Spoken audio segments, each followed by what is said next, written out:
And we're live. Down boy, Nick. I know you're not used to being on the show, but you can't grope the guests. It's forbidden. You showed me the bylaws where I can. This is true. I guess it's all about consent at that point, and I don't know about Rick, so we won't ask, he won't tell. We'll just move on. So, hey, all you crazy sci-fi and fantasy fans, it's time for your daily dose of shenanigans over here at the Blasters and Blades podcast. Just three nerdy veterans geeking out over our science fiction passions and fantastical fantasies. A place where magic is king, the sky is the limit, and space is the place. We are the podcast that puts the fun in dysfunction. So without further ado, Nick, I think it's time for a disclaimer. So normally it's two grunts and Doc, and she sort of keeps everything in check. But now we've got three grunts and no Doc. So any shenanigans that happen, I really feel like it's her fault. And so we should not be held accountable. Will you second that motion? Oh, yeah. I second and third it. Outstanding. So we've been, duly deputized away from all responsibility. Doc, it's all your fault. You should have been here. And I think at that point in time, Rick, we'll let you introduce yourself to our listeners and viewers. Hi, I'm Rick Partlow. I write military science fiction and a little bit of space opera. I have written 56 different novels, not counting two that I threw away that I wrote when I was a teenager. And I am living the dream in Wyoming. All right. We were just talking about this on the pre-show, people, but he actually wrestles bears on his way to get the mail. It's just what he does to stay in shape, It's what you do in Wyoming. We do not wrestle in Wyoming. That's a southern thing. You wrestle in the South. You wrestle in the West. Oh, jeez. All that foreign lingo stuff. This is what happens when they I wrestled alligators in Florida. But now that I'm in Wyoming, I can't wrestle anymore. So this is why he was the infantry officer and I was just a sergeant. He knows things. Beat your boots, you. Where's your team leader? All right. I heard that a lot. Handley, get in here. It still does. That's right. So the next part of the introduction, dear listeners, how we first found them. So I actually met Rick way back when I first started writing in a now since closed Facebook group, but it was for veterans who, got the writing bug. And we started talking, and the rest, as they say, is history. I think that was back in 2015 before my first book even published. It's been a while. Was it that long ago? Wow. Yeah, it was. I signed my contract in 2015, and I published my first book in 2016. So it was, that's when I found you.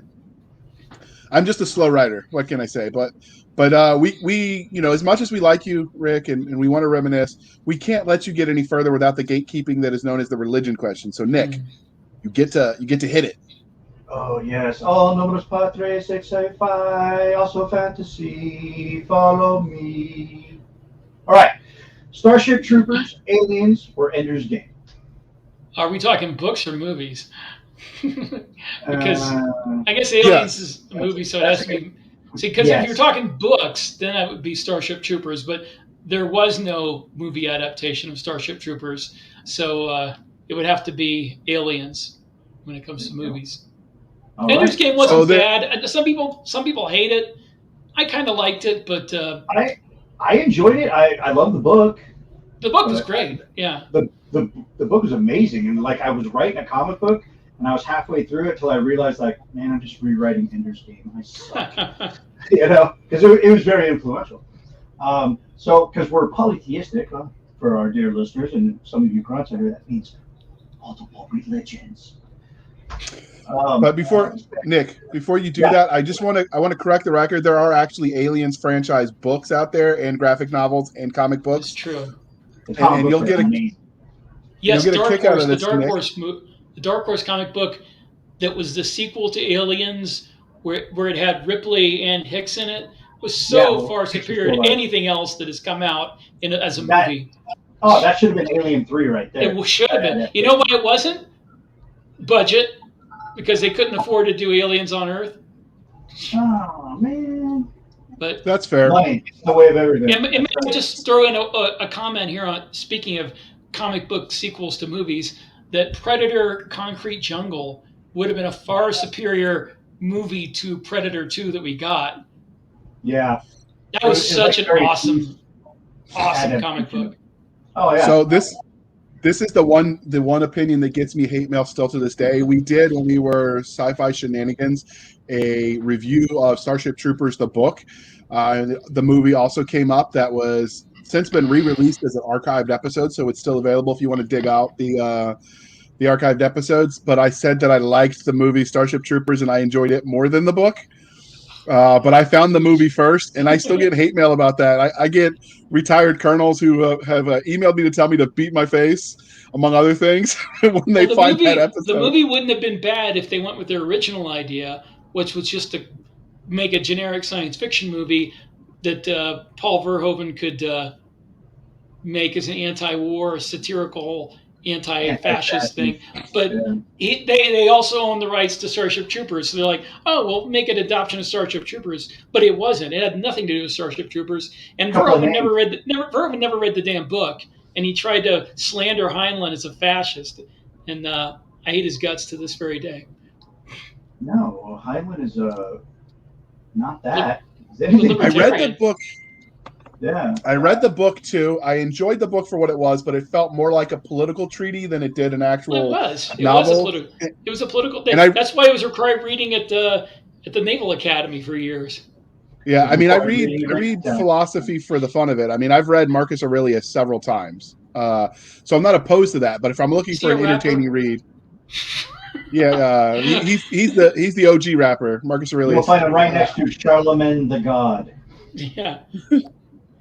Yeah. So anyway, all right, but you've got to make it through one more hurdle because Nick's going to lay the fantasy questions on you. Yeah, before I can take the altar down. Suck it to me, Nick. All right.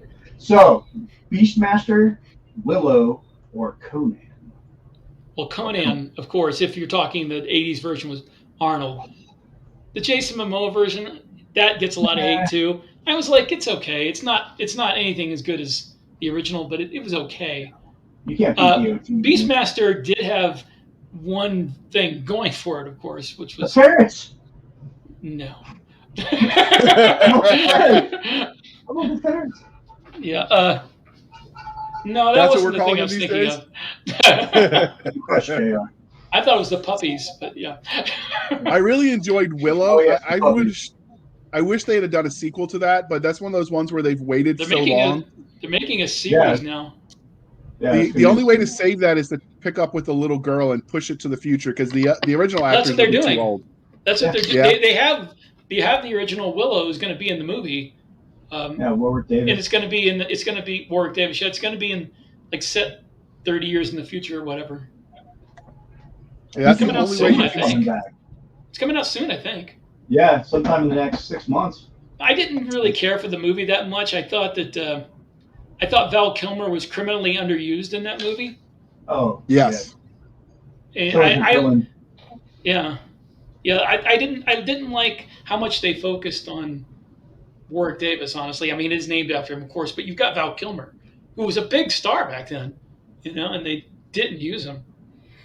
Yeah, he was like fresh off of Top Gun. He had a bunch of other ones going on too. Yeah, criminally underused. The villain was. I didn't care about the villain. A lot of movies make you care about the villain. Most of you want to hate him. And the special effects are really, really dated.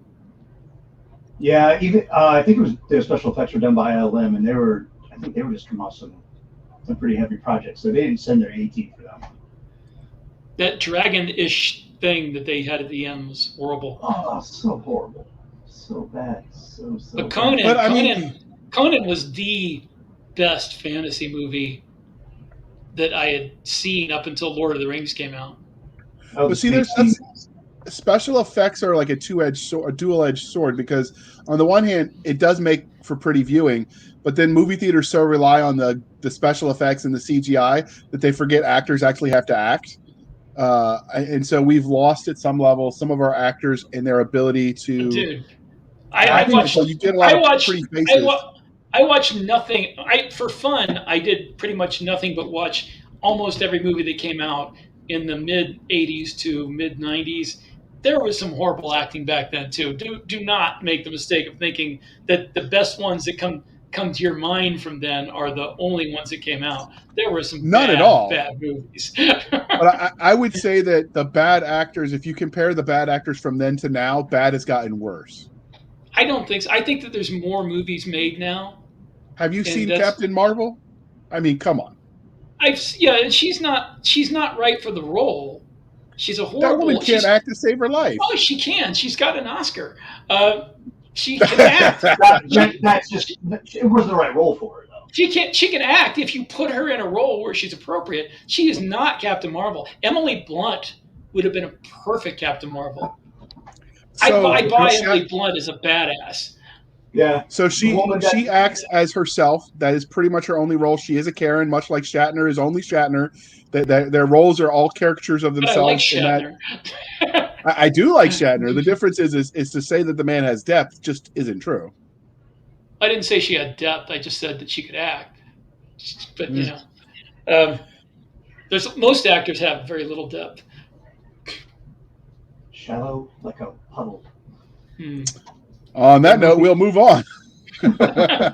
We here at the Blaster's Blade podcast like both the fantastical and the scientific and sci-fi. Which was your first love, sci-fi or fantasy? Science fiction, pretty much. I didn't really get into fantasy until the 80s, and mostly because I ran out of sci-fi to read that I liked. Yeah.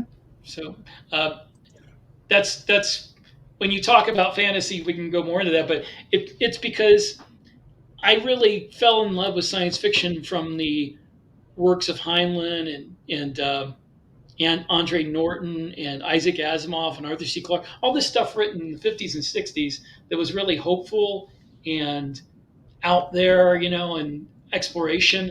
And then you got into the 70s when everything became nihilistic and pessimistic and end of the world and end of humanity stuff.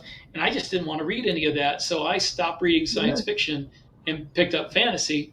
And it wasn't until cyberpunk took hold with William Gibson and Walter John Williams that I got back into science fiction.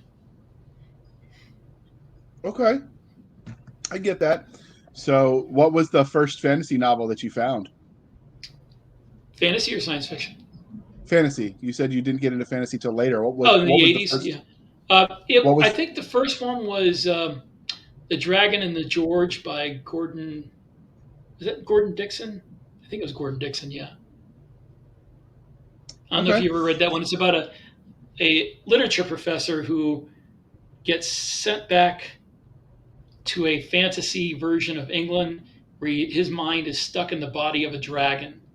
Oh, shit. His fiance gets sent through by this guy, and he can't get her back. It was like an experiment. So he sends him back to get her, and instead of him going bodily back through time, he just goes, just his consciousness, like quantum leap, and he leaps into the body of a dragon. His aim was a little bit off. So what overall, you said your first love was sci-fi. So in the whole sphere that is speculative fiction, what was your first memory of the genre? Watching the 1960s TV shows on reruns on syndication, Star Trek, Lost in Space, that kind of thing. Space 1999. So did you Space 1999 was a comedy, right? Or was that serious at the time? Because now I look at it and it looks satirical. It was meant to be serious. It was a British show in the 60s with a low budget. Yeah. Okay, fair. Did you watch the Netflix redo of Lost in Space? I did. Did you enjoy it? I liked it. I thought that it ran into the same problem that a lot of Netflix series have, and a lot of series on streaming have, that they have too much filler. I thought they could have made about half the episodes and skipped a bunch of the filler, but it was the action was good. The special effects were great. I enjoyed it. Did you watch the movie that was the 2-hour movie that came out as well? It was a remake of the Lost in Space franchise. Yeah, I think so. Yes, I did watch that. I watched everything back in the 90s. I just wasn't sure if you skipped any. I'm just, hitting all the bases. So, I liked it. I thought that the guy from Friends was badly miscast, but aside from that, I liked it. I just kept waiting for him to be like, "How you doing?" Yeah, I mean, you got William Hurt was Dr. Robinson, right? Yeah. Yeah, William Hurt and Joey from Friends. I mean, I don't. That didn't work for me. Well, you grabbed a A-list, very dramatic, Oscar award-winning actor to play that role, and they didn't. And the guy who played Dr. Smith was an Oscar award-winning actor too, wasn't he? Yeah. Why would you put Joey from Friends in that movie? I'm not sure, but that is a good question. Maybe If we ever George get a Clooney chance to was interview him. taken. Yeah, George Clooney, probably too big at that point. I don't know. It might have been before he got really big, but No, somebody. he was big, but he wasn't. He wasn't bringing in Oscars yet. He wasn't. You He know, didn't George turn into Clooney that would have serious been a role. much better person for that. Anybody Oh, else yeah. would have been better. So I had a cup here. His delivery on those lines was so. I mean, the lines were kind of campy as it was, and then you put Joey from Friends delivering those lines. Yeah, and he delivered them just So- like Joe did. Yeah. So first, Nick, we will note his publisher should be happy. He's wearing one of their T-shirts, so that's good. Athon Books. And speaking of your publisher and science fiction in general, we're gonna get back on books. What is it about speculative fiction, sort of as an umbrella genre, that you love so much? The lack of limitations, really. I mean, you write anything that happens in the real world, even if it's like in the past, a long time ago, and we don't know everything that happened. You're still constrained by a lot of things, by events that happened, by people that lived and what they did. I feel like I mean I used to plot out and write partial books of historical fiction, westerns, all that kind of thing, and I never finished them because it felt too constraining. It felt like I couldn't do what I wanted to do because reality got in the way. Reality will do that to you. It will. Oh, yeah, good old reality. I like being able to. I like being able to, just make up historical events. So I have to do it in the future. So is it true that you got your degree when you commissioned in the Army at Handwavium University? Are you a distinguished? No, I got it from almost as imaginary place though, Florida Southern College. No, I've heard of that. They even have a football team. No, they don't. They do now. No, don't you're know. thinking of USF, University of South Florida, I think. Probably. I'll have Florida to look that up. Florida Southern does not have a football team. Their baseball team has done pretty well, and their soccer team, but never had football. They're a small private Methodist college. All right. I'm a small Catholic, so I mean. They did have ROTC, which is how I paid for college. Well, there's that. All right, Nick. Speaking of. Yeah, absolutely. How did your love of speculative fiction, the speculative fiction genre, transition into you writing stories in the wild world of speculative fiction? Honestly, I started writing because seriously started writing. I mean, I tried to write short stories as a kid, but I never really I was never really good at finishing them. But I really seriously got into it because nobody was writing the stuff I wanted to read. Did you get a degree in literature or writing? History. History. That's just as good. Just as good.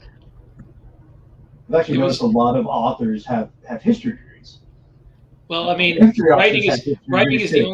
writing in the military is the only thing I've ever done with that history degree. So I could have gotten a degree in anything, honestly. Yeah, I was going for history, and then I got lost on the way to history class, ended up in a graphic design class, and just stuck with that. You're probably better off. Yeah, I don't work in that field anymore either. I mean, I love history, don't get me wrong, but I can learn a lot about history just by reading on my own. Right. Taking it as a course in college will come very close to robbing you of your love for history. Trust me when I say that. I tried to get a graduate degree in it, and even if we hadn't wound up with my wife having her first kid, and so I had to leave that behind, I probably would have stopped because there's nothing to rob you of your love of history like trying to get a graduate degree in it. I actually had the opposite experience. I enjoyed my history as an undergrad, and I enjoyed grad school. If it weren't for the head injury, I would have finished my master's. Well, your college must have been different than mine because our history department in that college one of the professors had camouflage netting and a picture of Fidel Castro on his wall. Oof. I went And to a he was- Jesuit college for my Well, there you master's go. degree in Villanova, so it was a Yeah. little bit different experience. There's actual functioning monastery on site. Oh, cool. In my It was a college, unique experience. in my college, the Marxists were the conservative ones. Oh, Oh. wow. The deconstructionists were the really wild ones. All right. And you went to college a while ago before all the craziness took over the world, so that's not even an excuse. It's not modern time. I went to graduate school in the mid-'90s. Those college professors that I had are the reason we have the modern world. All right, but Doc doesn't like us to talk politics, and so we'll have to save that for after we hit the stop publishing or recording, and I'll let Nick push us forward. Well, you get to be the responsible one today. It honestly isn't even politics. It has to do with a philosophy of history, which is it's whether you believe you can actually know what happened in history. And the idea of that was enough to put me off of it, but go ahead. You're talking about historiography, the history of history? It's deconstructionism of history. Yeah. Yeah, that was the one class I got a B in. I hated that class. But anyway, Nick. I didn't want to talk over anybody. I'm trying to get this question. Sorry, Nick. No worries. Fire for effect. Many. Repeat. Repeat. Keep them coming. Keep them coming. Every 5 minutes until I get drunk. Through chaos. Anyway, getting back into folks here. A lot of authors, cheap tequila. Now speaking my language. A lot of authors let their own real life experiences influence the stories that they tell. Were there any specific formidable moments that really shaped you as a storyteller? I don't know that there was any specific life experiences. I think that going through military history classes in ROTC and then going into the Army and honestly, a lot of the things that shaped me as a storyteller were the stories my father told me about World War II. Because his stories in World War II were so much more interesting than anything that ever happened to me. So he served on a bomber, right? He was a nose gunner on a B-24 bomber. Whew. Got shot down over the Palestine oil fields over in 1944 and spent 9 months in a prisoner of war camp. Oof. Wow. Yeah, that would do it. So do you ever plan on writing those stories that he told you down for posterity's sake? I mean, I don't remember enough to really make a narrative of them that would last more than a chapter. Unfortunately, that's one of the things I wish we had done before he passed away was have him write down all the stuff that had happened to him. I remember a narrative. I mean, I remember a timeline of what happened to him, but there was so much more that he told me that if I could have filled in a bunch of blanks, would have been a great book. Oh, yeah. Do you ever incorporate those stories, those stories your dad told you, into some of what you write? I've incorporated the feel of some of them into some of what I've written, but I mean, that's another thing. I know you usually ask about how my military experiences, affect too, but the problem is that a lot of what I've written involves special operations troops and people who are on the cutting edge, and the only one that I've written that involves just regular Joes is Drop Trooper, and I incorporated a lot of what my father told me and my experiences into Drop Trooper during the war because they were just regular Marines. They weren't special operations. But it's hard for me to incorporate stuff like a private coming to me and to get counseled because he's late on the payments for the furniture he rented into a book about commandos who are physically augmented with claws and stuff. And if there's any young PFC listening, don't do that. Don't rent the dang furniture. Go to a Goodwill. Go to a thrift shop. Save up until you can buy it outright. They're a scam. They're trying to charge you 30% interest. Is not a good rate. Don't do it, people. Or also don't ask us how we know. Don't get married at 19 years old is another piece of advice. And just because she says she loves you and you're different from all the other customers at the Gentleman's establishment, don't believe her. She does not don't love do you. it. She wants your money. And TRICARE. It's the TRICARE. So we talked a little bit about how you incorporate or not some of your some of your dad's experience and how yours sometimes affects or doesn't the stories you tell. But your son has served, you have served, your dad has served. Do you incorporate any of that generational feel into when you're writing your military universes? Some of them I have. A lot of my more successful books involve people who are breaking away from their family traditions and beliefs and what their parents want for them to go into the military and fight in a war. So I haven't incorporated that generational feel as much, but there's a couple of the books where it's brought in, like the one we're here to talk about is a generational type of thing. Um, but I, for some reason, that's a character trait that I use a lot is people who are breaking away and rebelling against their family. So not as much as I might have if I made my own, experiences. Okay. So do you ever draw on people that you knew while you were in the military? Sometimes I never make them major characters because I don't want to have them read the book and get insulted. But I make them minor characters.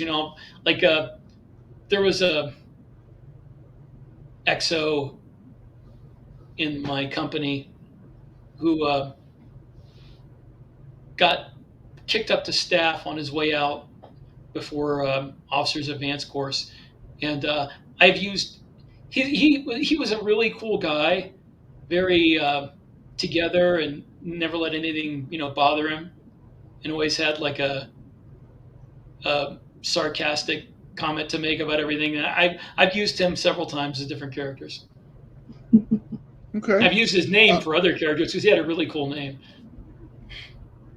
So we've talked about how your time in the military and your exposure to it as a family unit has affected the way you do or don't tell stories. But does that affect how you engage with content, the military science fiction you love to read and write, the movies, the books, the comics, all the things? Does it affect how you engage with them as a consumer?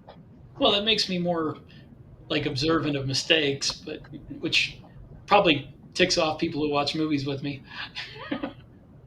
Yeah, I get that. Although I'm not as bad. I have a friend, a late friend now. He died recently, but he would just sit there and pick apart movies that had uniform mistakes.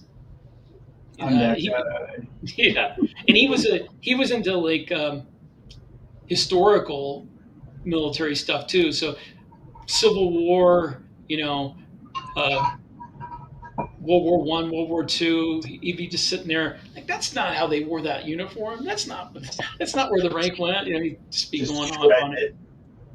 Mm-hmm. Okay, those people are fun. But sometimes if you're going to do that, you got to pause the movie so you can argue about it while not Talk about it interrupting in the a movie. theater. Oops. Wait till this ends. I have some words for you. All right. Speaking of words, Nick, it's your turn. All right, I love words. I'm transitioning away from words to writing side. I like picture books. I'm a grunt. Um, I know you haven't gotten any fan art or cosplays yet for any of your characters from your books. But if someone picked one of your main characters, which one would you want to see first? I think Caleb Mitchell will be the one because he has a distinctive look. Him and all the in Glory Boy, he's like this physically augmented commando. Um, it's a group of 10 people, young officers who are selected because people think they're dead to go in this commando unit, and they wear these distinctive camouflaged uniforms that shift patterns. I'd like to see somebody, and they have claws kind of like Wolverine. So I'd like All to see somebody cosplay as right. that. Wow. The only fan art I've ever gotten was somebody drew a picture of a assault shuttle from one of my books once. That's it. Nobody's ever drawn any of the characters. Yeah, but like a lot of people don't even draw the vehicles or the ships. I think that's probably cooler than the characters. That's just me. And now there's dead air. I'm going to keep talking until someone else says something else. Well, I don't. I know a lot of people make their ships distinctive, like with distinctive shapes. Mine are more utilitarian. I guess that's just the pragmatic part of my brain that won't Function let over me. form. Yeah, most of them are wedge shaped. Like you can imagine, assault shuttles are like they're wedge shaped for maximum efficiency when they go into an atmosphere. Uh, Big cruisers are well, I mean, yeah, but it's a shuttle. Yeah, big but big the shape, I cruiser, mean. yeah, big cruisers are like shaped like an. If you remember the Sawako from Aliens, Mm-hmm. just a big version of that, just you know, a slab of metal, because Just that's meant to stay in space, never meant to go yeah, into Atmo. yeah. So I guess I don't make the ships distinctive enough for people to imagine them that much. Well, for that one reason, he was like, I got to draw this thing. And that's cool. That's really cool. Okay. Right, well, So Nick is not catching the next question, so I'm going to steal it from him because that's just what I do. So how are you going to do that? okay, well then do it. I know you're out of I'm practice doing it because right now. you've been saving America as a blah blah blah No, not secret really. agent man. A lot of interviews, but anyway, you guys are safe for now. That's what you think. Yeah, not really. But I can't do that on the air. I'll get fired. I like my job. Now we're going to talk about everything that is you, and what you have written. Can you give us the? You said something like off before we started. 50-something novels. 56. Okay, so we're going to need the Reader's Digest highlights reel of your body of work. Okay, so there's the Duty, Honor, Planet trilogy. It's the first series I finished. There is the Birthright 4-book series, which starts with Glory Boy and then ends with Enemy of My Enemy. There is the Recon series, it's 4 books long. There's the Acheron series, it's 4 books long. There's the Psy-War series, it's 3 books long. Some of these aren't out yet anymore because I sold the rights to a bunch of them to Aethon and they're relaunching them. So Okay. if I say ones that you don't see, they will be out, within the next year. There's the Mech Force trilogy that I wrote with Drew Avery. There's Wholesale Slaughter, which is a 6-book series. There is the Earth at War series, which is 6 books long. Book 6 will be coming out soon. There is, where am I at? There's the Drop Trooper series, which is currently 10 books long. I'm about to start work on book 11. There's the Holy War series, which was 4 books long. There is the Sun Killer trilogy that I did with J.N. Chaney. And I'm currently writing the Gates of Hell, or the Gates of Eternity series, which is going to be 3 books long minimum. I've just finished book 2. And I wrote a single book called Seeds of Gaia. And I think that's it. I don't know if I. Oh yeah, I forgot the Star Bounty series, 4-book series that just came out with Aethon Books. They relaunched it. It used to be called Interstellar Bounty Hunter, but they relaunched it as Star Bounty. And I think that's about it. I don't think I've missed any. I'm looking back at my bookshelf there. I believe that's it. So first, we're going to need a warning in writing if you got a book that's titled as something like Wholesale Slaughter, because Nick's going to need a moment in his bunk with a name like that. But after that, that's just an common interesting courtesy. story. Interesting story about how I got that name too. Go ahead. I have a friend whose last name was Slaughter. He's the one that died recently, and he used to work for a gun shop. And he wanted to open his own gun store, and I told him that if he opened one, he should name it Wholesale Slaughter. And since he never used it, I took that name back and used it for a series. That's a good name. You can't let that go to waste. Yeah. Now the ones that they're gonna I've lost my word. Not redistribute the ones that republish. Relaunch. Republish. Thank you. Oh my God, my infantry brain just shut down for a second, or perked up. I don't know. But are they putting new cover art on there? Yes, they put new cover art. Some of them have new titles like Star Bounty. But yeah, they've re-edited them. So a few of them already have audiobooks from back when they were originally published, so we can't like redo the plots or anything, but they've re-edited them to take out mistakes and things like that. Okay. That's right. Okay. Ignore Elvis. He's being greedy. Elvis loves it. He does. So while that there we go. So that all sounds fascinating, obviously, but we're here to talk about the Gates of Hell, which is the first book in the Gates of Eternity series. So where did you get the premise for this universe? How did you come up with the idea?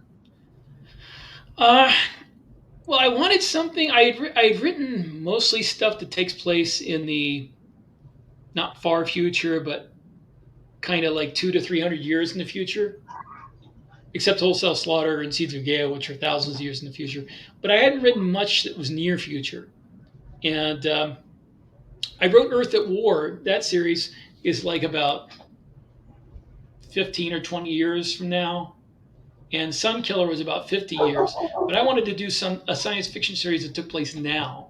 So I could work in, current type. Now, I wanted a Stargate feel to it, And when you have a Stargate type of book where it's current technology battling aliens, you have to get the aliens to Earth somehow, which meant gates.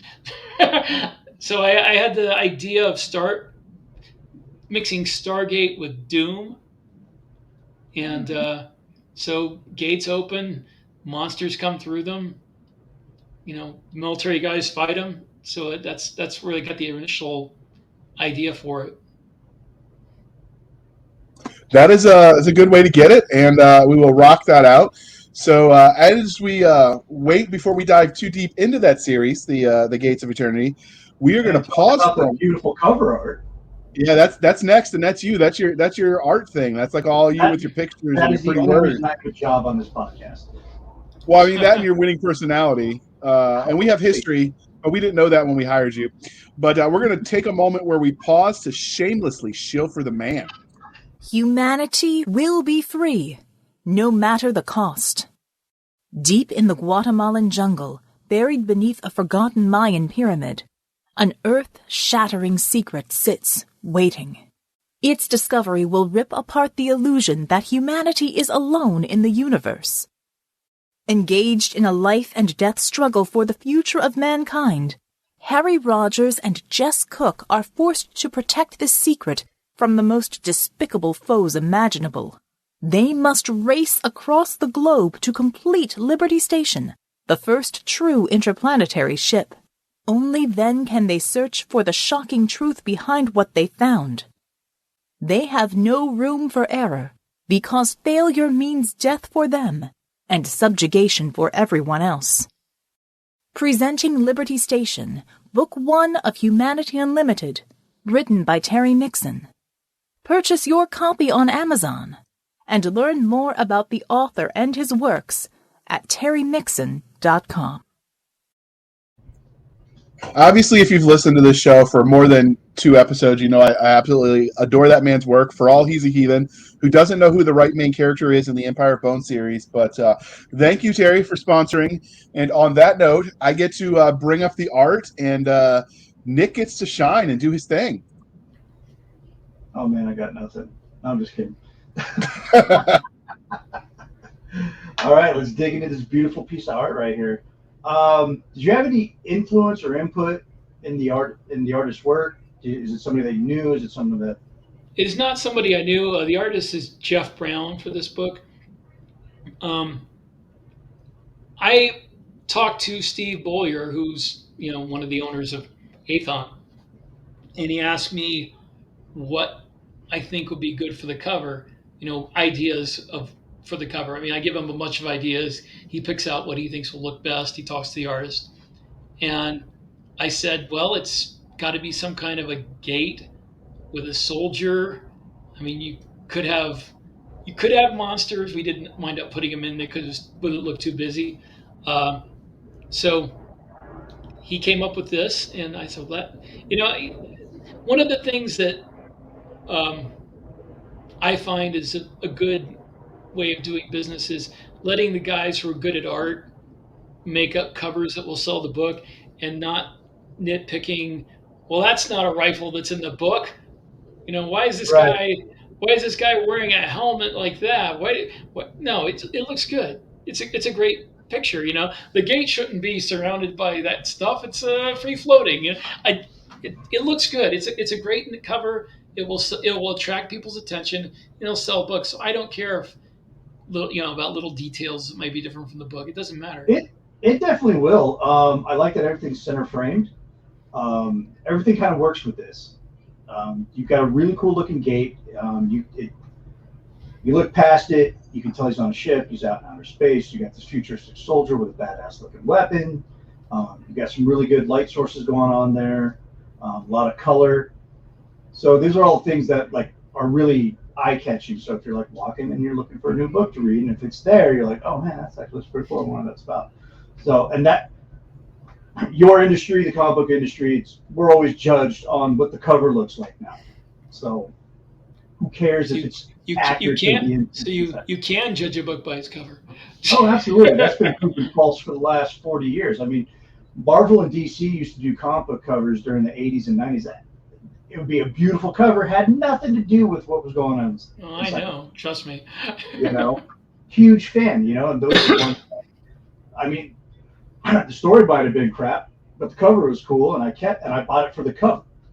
So it sits in my collection 30 years later because it had a cool cover. And I can really forgive a crap story, but not crap art. No, yeah, the art's always top notch, especially during those eras. That's my perfect age of comics right there. So, yeah, that's all I got to say about this. I really like the font with the A being kind of like slashed. I really like how, the E, everything looks like it would fit in a perfect square. And no, it's a sweet looking cover. I'd totally buy it. If I knew nothing about anything, I'd pick it up. So one of the things that hampered us, because normally I could zoom in and Nick could do his thing and go in detail, but we're actually pre-recording this before this launches. So by the time when we air this episode, we were timing it right at launch time. But that means that the art that I could normally Google to find the cover art with higher pixel counts just isn't there. So, at the last minute, I realized that. I'm like, Rick, hook us up. So this was what he could grab real quick. So we apologize for that, but you should definitely check it out. We will link to Gates of Hell on the show notes. I'm going to try to start doing that when we interview a guest, specifically the product that we talk about. I'll try to throw those in the show notes. Trying to get in that habit. And when I do, seriously, people, go check out this art because it's amazing. Yeah, it's beautiful. I'd have that as a poster on my wall. I still have a lot of room on my wall. You got to put it up there. All right. Let's talk about your series and what makes it so special.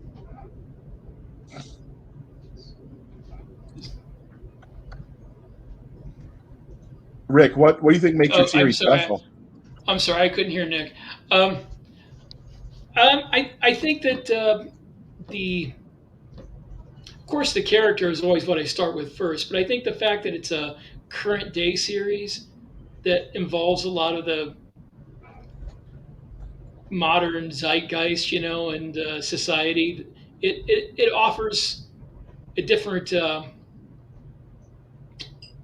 beat to the conversations. You have when you hear people talking in a futuristic story, you have to understand the background of what they're saying, and as a writer, you have to somewhere in the story put in the background for their conversation, which means sometimes you can't get into conversations that are more natural that people really have in real life. But you write one that takes place in the modern day, you don't have to explain the subtext of what they're talking about, because everybody understands. So Do you go ahead. do you worry that that'll make the story dated, that it won't hold up to the test of time when you have it set in the modern age, as I things go have forward? Do you I worry have about that? 56 novels written. If a couple of them are dated, I think I'm okay with it. Any Okay. odds? All right. Sorry to interrupt, Nick. Your turn again. Oh, well, I mean, that's a really good description. Do you have like a 30-second elevator pitch that you use to describe this book? Okay.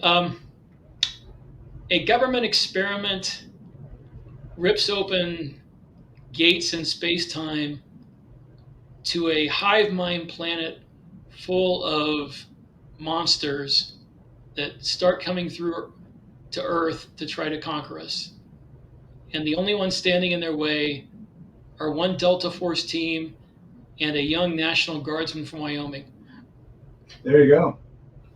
Well, first off, I'll add that. we do know that Delta Force isn't real. The government said so. It's purely myth. Nick doesn't know anything about aren't that. they? They're called I Ace don't know. now, aren't they? They were CAG, and now I think they're Ace. I don't know for sure. Yeah, they change their names like every 4 years. They probably got some other name besides Ace. Once you've heard Ace, they probably have Dart or douche or something. At one time, they were the Army of Northern Virginia, which they were never in Virginia. So, which tropes do you feel like Gates of Fire hits the best? I don't know. It's been a long time since I've seen Gates of Fire. Gates of Hell. I'm sorry. Gates of Hell. It's got the faceless alien horde. Got that one down, and it's got the gates through space and the elite military team and the plucky main character. It's got all those. Don't call us plucky. We don't know what that means. Yeah. Apparently, though, Nick, we learned this today. He can't wrestle the bears, though, or the aliens. He has to wrestle them. But he will wrestle them. He will wrestle alligators. He'll wrestle alligators all day long, but you got to be. It's regional. So obviously, this is a science fiction novel, and I'm guessing male sci-fi because that's what you do. But what other genres or subgenres would you feel like this story fits into? I'm going to guess romance. Well, it does have alien romance. Actually, it's an alien invasion, space opera, action adventure, possibly a little post-apocalyptic coming. You never know. Fair. So I do think that anything that involves a fire. Well, we'll circle back to that because we do it later. But anything that involves weapon can be a romance because my platoon sergeant told me if you grab them by the balls, the rest will follow. Ah, funny. So I mean that is a good way to build goodwill. I'm told. There's actually a love triangle in this book. Really? Sort of. Between Smith and Wesson and the plucky main character. No, it's between the protagonist, his love interest, and the antagonist, who's currently engaged to her. What? Interesting. All right, so now let's talk about the more specifically the story. So, what about the main character makes him or her unique in the crowded field of science fiction? I spent a lot of time building this main character. He is a half Native American Shoshone young man from Riverton, Wyoming, whose father is retired Special Forces NCO. Mother died of cancer. Father had back injuries from the war, and came back and wound up addicted to painkillers and got in trouble legally, and also once he got off the painkillers was pretty much laid up with his back. So the kid couldn't go to college because his mom was gone and his dad needed him, so he went to work several different jobs just so they could keep their house. And his only outlet is USPSA shooting, Okay. and he does that, on the cheap with a cheap handgun, as cheap as he can get away with. Anybody who knows guns, it's a Canik, um, which is a Turkish 9mm, which is a really good gun, but it's very inexpensive. And so he's also in the Wyoming National Guard, which is as close to he wanted to be an officer, but they had to skip college because he had to go to work. His girlfriend in high school went off to college, the same college as his basically worst enemy in high school, and they wound up engaged after college, and he works part-time for the father of the guy who's engaged to his ex-girlfriend. So he's so it basically sounds like got a hard luck life and is just barely keeping afloat. Dude can't catch a break. Okay. He is very good with a gun. So I wanted you to know that we were actually proud to announce, Nick and I, that Canik was actually going to sponsor this next episode. But after this, I just don't know that's going to work. So Nick, we're going to have to find another sponsor. Thanks, Rick. Sorry. I'll keep looking around. I don't know. Walther, I love my PDP compact. Oh, geez, yes. Are there any secondary characters who are like stick out in your mind throughout? Oh yeah, there's lots of them. The whole Delta team. The whole Delta team is full of interesting characters. The leader of the team is a master sergeant named Reeves, who's very jaded and cynical and has been doing this for a long time, like almost 20 years. And but the most interesting side character is Shaw, who's the warrant officer on the team, because warrant officers. Yeah, no one knows where Chief is. Well, he's in Delta or CAG or ACE or whatever you want to call it. So he's squared away and he knows his stuff, but he's very much a smart mouth and just jokes about everything. So nobody messes with Chief. So he's a very interesting character. The colonel who's in charge of their team is like both very, very professional and also kind of a prick. So like all the best colonels. Yeah, like all the best colonels. And the worst colonels are pricks and not professionals. But right, agreed. So yeah, there's a lot of interesting side characters. And I mean, I would call them kind of semi-main characters even. Wash Williams is the main character. It's Kyle Washaki Williams is his full name. That's a Native American middle name, and he is one of the main characters, and so is Reeves, and so is a woman named Valen, who's human but not from Earth. All right. I was gonna say it's not a very human name. I like that. It's kind of a semi-Greek, semi-Latin name, which is a little clue to her origin. Okay. All right, I'm digging it. Speaking of these characters, because I will say that the Gates have been around a long, long time. Okay. All right. Okay. I'm picking it up. I'm starting to put pieces together now. This is awesome. All right. So I mean, if this was a movie, I'd watch it. So. Oh yeah. Well, I would because I don't read so good, but yeah. If it was a comic book, Nick would read it. Oh hell yeah! Very small bubbles, easy to follow. We're good to go.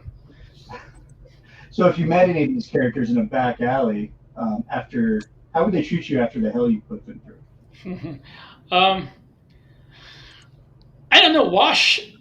If Wash blamed me for the first part of his life, he'd probably beat the hell out of me. But I mean, I kind of improved his lot some from what it was, because at least he's doing something important now.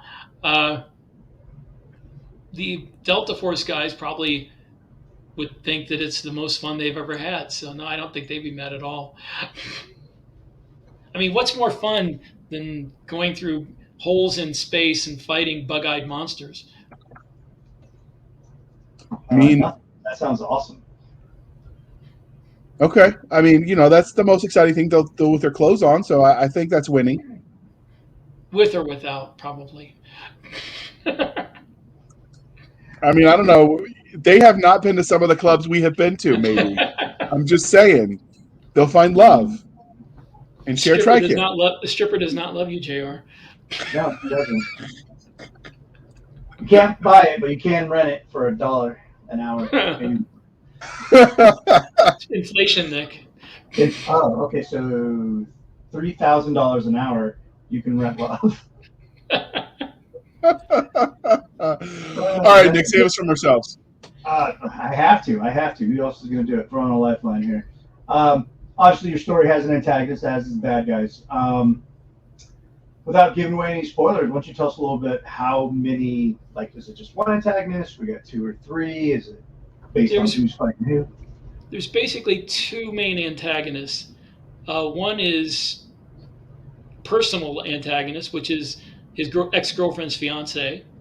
Okay. I won't say how they wind up tangling throughout the book because that would give away too much spoilers. No spoilers. And there's also the hive mind, which is the main bad guy, not just antagonist, but the villain. The bad guy. It's a thing. If you can, I don't know if you ever read about these slime molds that are like as big as a forest and live under the ground. They're like the biggest living creatures on Earth.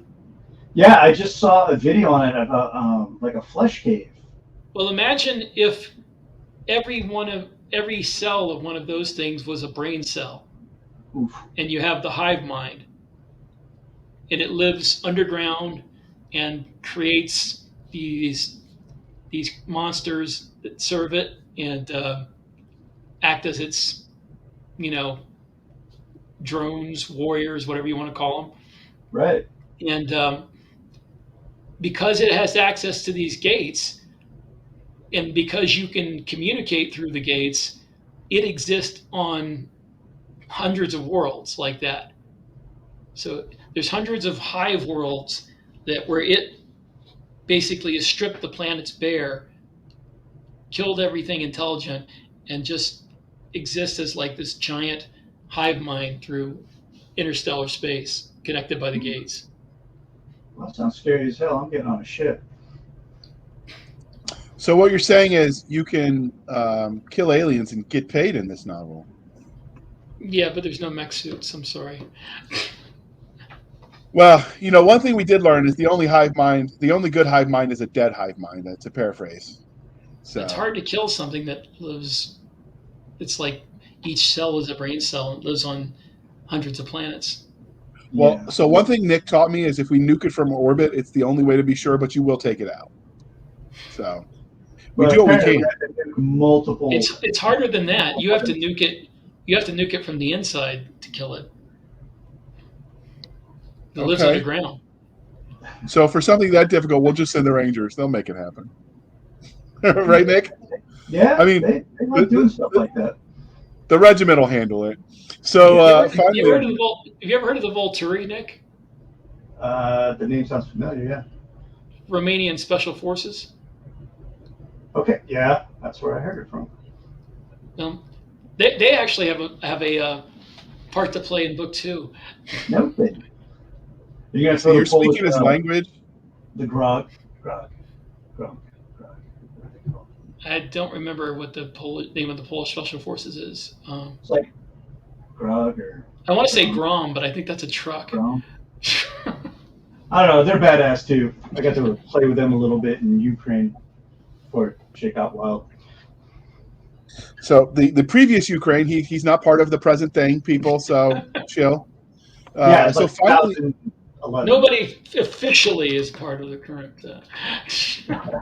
So before we get security violations and the CIA comes knocking on our door, we're going to say, finally, what can you tell us about the larger universe that is the Gates of Eternity series? In many series, the worlds where the story takes place is as much a character as the antagonist or the protagonist. So what can we expect from the modern Earth as you created it? Is a one-for-one parallel, and of the alien worlds? Well, like I said, the gates have been around a long time, and we are not the first humans to go through them. And we also didn't create them. They were created by an alien race that nobody knows where they went. But there's not. That's not to say that they're definitely not there anymore. Um, and the gates connect thousands and thousands of worlds, but it's pretty random, and it's not random, but it's unknowable where each gate goes to without going through it. It's not like in Stargate where you dial up an address and go through. You have to go through the gate to find out where it goes to, and or send a drone through. I guess you could do that too, but you can't just say, well, I want to go to Alpha Centauri, so I'll go to this gate and dial up Alpha Centauri. You have to keep going through gates until you find out where you want to go. And since a lot of those gates go to hive mind worlds, that's a very dangerous proposition. So is each gate like locationally locked? So one gate goes to one place and that's it, or is it a multitude Yes, of options? one gate goes to one place. So it's almost like an intergalactic highway. You would have to learn the marks. Yeah, pretty much. It's. I don't know that. I don't know that anybody's going to have a map of this highway though, because, as I said, a lot of these gates happen randomly because of a mistake that we made. Things were pretty much stable until we upset the apple cart. That happens early in the first book, so I'm not giving away any big spoilers. But we do something that opens a whole bunch of gates, and not only opens them one time, but it starts an effect that keeps opening them. And we don't know how to stop it. So they're going to ride the lightning and see what happens. That is not Elvis, people, I swear. So Gates of Gates of Hell is clearly part of a series. I know because it says so on Amazon. There are currently 2 books out in the series. You mentioned that at a minimum, no books are out yet. The first one doesn't. Well, there are 2 books for sale, and that's right. They will be out when we release this. But there are currently 2 books listed for sale. But what's next? Where do you see this series going? Well, it's going to be a minimum of 3 books because that was what we have a contract with the audio publishers to make. After that, it's going to depend on how well the first 3 sell. If people like the series and want to read more of it, I think I can probably make more of it for them. I'm not going to close things off, so I think that I would be able to take this for a long time if I had incentive to.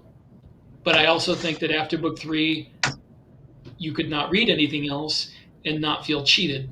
Now, I don't plan on leaving book 3 as a cliffhanger. So it's definitely going to be 3 books. Maybe so. So the incentive is it's on you, dear reader. Read the book, tell your friends, leave a review, do the things that helps. But we know that every universe in literature, at least the good ones, have their own internally consistent rules of science, technology, and magic. Obviously, this is modern day Earth, so that tech we understand. You mentioned the gates and explained that, but what other tech can we expect from on the other side of these gates? Well, there's the technology left over from these ancient aliens. They I don't want to reveal too much about where they left this technology because that's a spoiler, but they did have starships at one time, and fooling around with what's left of one of them is what opens the gates. Sounds like a party. We're going to have to read it and check it out. But there's not a lot of the technology left over. There's only what they gave to certain people, and most of that is fairly low level because these people were not advanced enough to handle anything more. So the gates is Okay. the gates, and also the hive mind has biotechnology it uses to grow its workers. It doesn't have any in its warriors. It doesn't have any like nuts and bolts technology though. It's all biological. Okay. So that tail really does have a mind of its own. Got it. All right, Nick, it's on you. Of all the tech that you invented for this universe, which one would you want to have for your daily use? It'd be nice to have a gate to go where I want to. No more driving. No more paying, inflated gas prices. Would you abuse that technology? I don't know if you call it abuse. I mean, I would use it a lot. I mean, whether I abuse it or not depends on whether you're the one that's would have been there first if I hadn't just stepped through a gate. Something you didn't really like, you open up a gate, throw like a softball at their head or something. Sorry, I couldn't hear you. Instead of, something you didn't like, you just opened up a gate and threw a softball at their head and then closed the gate so that they get hit out of nowhere. Things like that. Or open gates to really bad places and just push them through. Oops. Oh, yeah. Oh, I have a million ways I could abuse that. Hypothetically, Mr. FBI man who's watching. Allegedly. Yeah, not like with the real gates through space-time that we have available to us. I mean, look, I'm just saying there's a reason they shut down the storming Area 51, all right? They didn't want us to know. Well, they moved it over to Site 4, but that's another story for another time. All right, Nick, next one's you. Of course it is. It's really going to be a merger of two questions because I think it's better that way. No offense, JR. You wrote it beautifully. Has the SEC approved this merger? No. Well, I mean, what they don't know won't hurt them, right? I'll give them a bottle of Jack Daniels and slip them a 20, and we should be good to go. That works for the armor. Just saying. It does. Well, I could, depending on the armor, get away with 10. But anyway, I digress. Wait, you're saying I overpaid? Oh, you totally. Now you tell me? Well, man, we met years. Well, I mean, we couldn't really do introductions at the time we met, but years later we met again. Too late. We're both out. So we've discussed that there's alien creatures in this series. What was your inspiration for these types of creatures? I mean, they come from nightmares, maybe a drunken bender, I don't know. But what really inspired you to create these aliens? Well, I wanted to be vaguely insect-like because hive mind sounds like insects. So the things that it creates are the warrior drones that it creates are. If you can imagine something that has the eyes and head of a fly, the body of the Hulk, talons for hands, and a tail like a scorpion with a stinger full of acid that'll eat through metal. Oh, that's nightmare fuel, man. That is nightmare fuel. That's why the people who ran into them before us called them demons. That is some Kafka-esque stuff right there, buddy. Yeah. Except this one will get killed when it gets hit by an apple. Touche. Oh. All right, Nick. All right. Bring us home. Before we wrap everything up, was there anything about the Gates of Hell first book in the Gates of Eternity series, see how that went, JR, that we didn't talk about that you want to bring up now before we move on? Well, it's got a lot of if you're a gun guy, it's got a lot of that in it.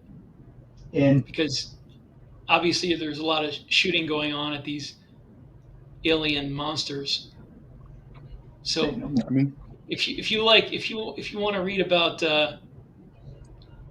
all the heavy weapons that we can scrounge up, like SIG M5 spears and M110As and HK 417s, anything they'll throw a big bullet that'll crack through their carapace. Any Carl Gustav action going on? No, they have to walk a lot of these places, and they mostly don't carry crew-served weapons or missiles because there's a lot of demons you have to kill, so you don't want anything that's only going to give you one shot or just a few shots, and then you have to still carry it. They do have, most of them have the 302s though. Nice. The grenade launcher, almost pistol thing. Oh, okay. Yeah, it used to be the 203, and then now they don't mount them underneath the weapons anymore. They're like a collapsible stock, almost a pistol. It looks like a fat pistol. So they went back to almost the bloop guns, the old version. It's like the old Thumper, yeah, except it's shorter, I think, even, and it's got a collapsible stock. It's pretty fun. They use those a lot. Although in book 3, I think they will probably wind up using lots of heavy weapons because the aliens come closer to their supply chain, let's say. Their what's the word I'm looking for? Logistical chain. There you go. I'm just saying, Mama knows. So before we forget, what age range would you say this story is sort of geared at? Like, if you were going to let your kid, how old would they be before you let them read this novel? Late teens, probably. There's a lot of violence and they're military people, so there's a lot of F words getting thrown around. F and A. I appreciate that. So before we let you go, dear listener, we'd like to remind you that writing and reading is a two-way street. It's simpatico like that. So you need to do your part. And please be kind and speak your mind on the reviewing platforms. Your reviews help the right readers find the right books. And legend has it that when the author, such as Rick, gets his 100th review, he gets free ammo. Like, at the prices they are today, that's like one bullet for his, 5.56. But you forgot inflation. That saves him a 1,000th review now. Yeah, well, this is true, and it's probably only but it's saving him $10,000 because that one bullet isn't cheap anymore. So I'm just saying, help a brother out, right? Leave a review, do your part, tell your friends. Not all of us can be as lucky as Nick and still be in and get that sweet government money to pay for his training rounds. It is nice. It is nice. I mean, there's got to be some perks to selling your soul, right? Yeah, and it's ammo. That is the price. Ammo. It's always ammo. But so that meme really makes me think of Nick every time I see it, where it's like the white van, and how you get a guy to get in there so you can kidnap him, free ammo inside. That's Nick right there. Oh yeah, I'd yeet myself into that van before he even finished his sentence. Oh wait, I see ammo. Whee! All right, so Rick, before we let you go, last but not least, did you get to tell us how the listeners can find you if they want to stalk you, as they do? Well, first of all, you can go to Amazon and look up my author page. I'm the only Rick Partlow that writes science fiction for the moment, knock on wood. So you will find me immediately. You can also go to Facebook, look up facebook.com/Duty Honor Planet, which is, unfortunately, when I was a new writer, I put my Facebook page on the title of my first book, which I cannot get out of now. But the actual title of the page is The Science Fiction Worlds of Rick Partlow. Also, rickpartlow.com is my website, although I don't update it as often as I probably should. And I have a YouTube channel. I have a YouTube channel, but it's mostly for people who want to write science fiction, not the readers, but it's how to write science fiction that doesn't suck. That's always a good goal. Yeah. Well, I figured I wasn't qualified to tell people how to write great science fiction. And it was debatable among readers whether I'm qualified to say how to write good science fiction, but I can tell them how to write science fiction that doesn't suck. I feel qualified for that. Perfect. That's right up there for ideas for naming conventions as the world's okayest DM for a Twitter handle, which is a former guest. So I can appreciate the modesty, sir. But you can find us on Twitter at twitter.com/SF _fantasy_show, Sierra Foxtrot _fantasy_show. You can email us at blastersandbladespodcast@gmail.com, blastersandbladespodcast@gmail.com. We have our Facebook group where all the shenanigans happen at Blasters and Blades Facebook group. Is it facebook.com/groups/Blasters and Blades podcast. Let me try that again and pretend I've done this before. The facebook.com/groups/Blasters and Blades podcast. You can join us on our website at anchor.fm/blasters-and-blades. Again, anchor.fm/blasters-and-blades. We can support us over there for as little as 99 cents a month. You can help keep the lights on and share it to your friend. We do have a website coming, but, life happens, and apparently people that make websites actually like to get paid. My good looks wasn't enough to do it, people, so it's taking a little bit longer. Shocking. But Nick, don't say anything that you're going to regret in the morning, or that I might regret, because you probably won't.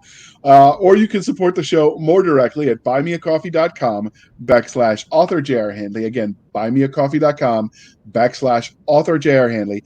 Be sure to put in the comment section that it is for the podcast, and I promise I'll keep my co-hosts Nick Garber and Doc Cisca duly armored up. They will fire rounds until their hands explode. So that's like $10 billion, people. So hook us up. I'm just saying, Nick needs more rounds. He's pulling a little bit to the left and low, so he needs to work that out. I think that's my trigger pull. Yeah, I mean, I wasn't going to judge, because when I took means you're holding too hard with your support hand. Yeah. So when I took pistol lessons, Nick, they told me I'd be better off throwing the pistol at the bad guy than trying to shoot him with it, and to stick to my rifle. So I mean, I got no room to judge. Yeah, but proficient pistolier. So, but you can shoot people at range. So if they're close enough for your pistol, you done messed up. I'm a damn wizard with that thing. Absolutely, it's like a Zen with you. I've heard stories. May or may not have seen that in person once or twice. So thank you for spending some of your precious time with us. For Nick Garber and Doc Cisca, I am J.R. Handley, and this was the Blasters and Blades podcast. We'll be back next week at the same time, where we'll indulge our love of nerd culture, cheesy jokes, and all things that go boom. Thanks for stopping by, Rick. This was fun. Thank you for having me.